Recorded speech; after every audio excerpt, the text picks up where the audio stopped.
I'd like to begin today by quoting a concise assessment of threats facing the United States and our interests.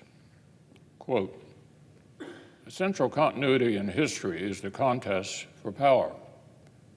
Three main sets of challengers: the revisionist powers of China and Russia, the rogue states of Iran and North Korea, and transnational threat organizations, particularly jihadist terrorist groups, are actively competing against the United States and our allies and our partners.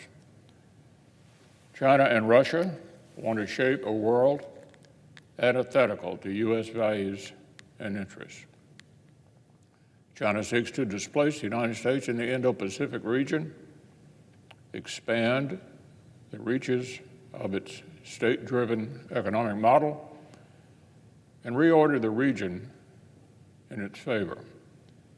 Russia seeks to restore its great power status and establish spheres of influence near its borders," end quote.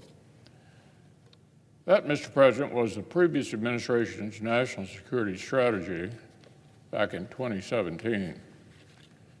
If anything, the threats it warned about at the end of the first year in office are even greater today.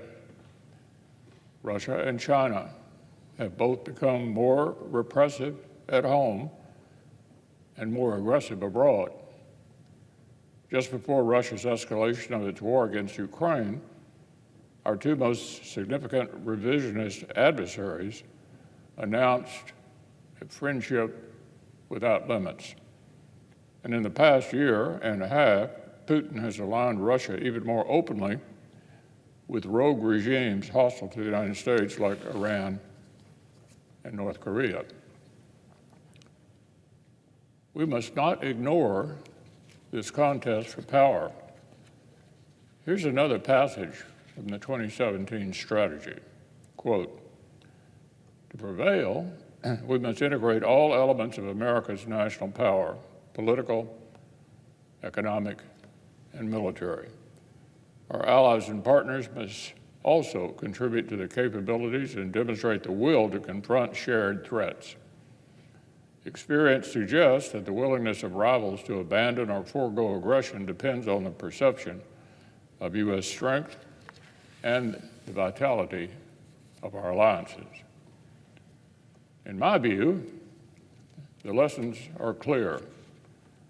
Under the previous administration, we began to rebuild America's strength with defense budget increases.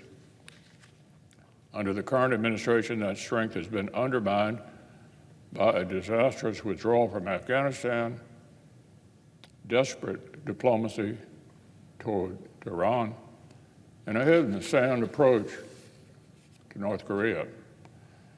Our enemies have been encouraged by meager defense budgets across NATO, including repeated budget requests by this administration that failed to even keep up with inflation. Since Putin's escalation in Ukraine, President Biden has not been as decisive as many of us would have preferred. But this is no excuse for Congress to compound his administration's failures with failures of our own. Now, with NATO unified and Europe awakened from its defense holiday and starting to spend real money on our collective defense, it's certainly not the time to go wobbly. Now, with Ukraine bravely defending its sovereignty and eroding Russia's capacity to threaten NATO, is not the time to ease up.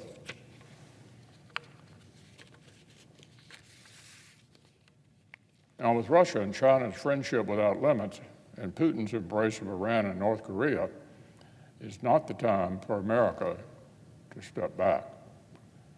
So, Mr. President, I'll have more to say on the conflict in Ukraine, how the President hasn't been decisive enough, how our assistance is being used to good effect, and how additional appropriations are critical for our defense industrial base and competition with China. But for now, let's just be absolutely clear about a few things. Helping Ukraine retake its territory means weakening one of America's biggest strategic adversaries without firing a shot, and determining another one in the process. It means investing directly in American strength, both military and economic. And our colleagues will have the opportunity to do all of these when we pass the supplemental appropriation before the month is out.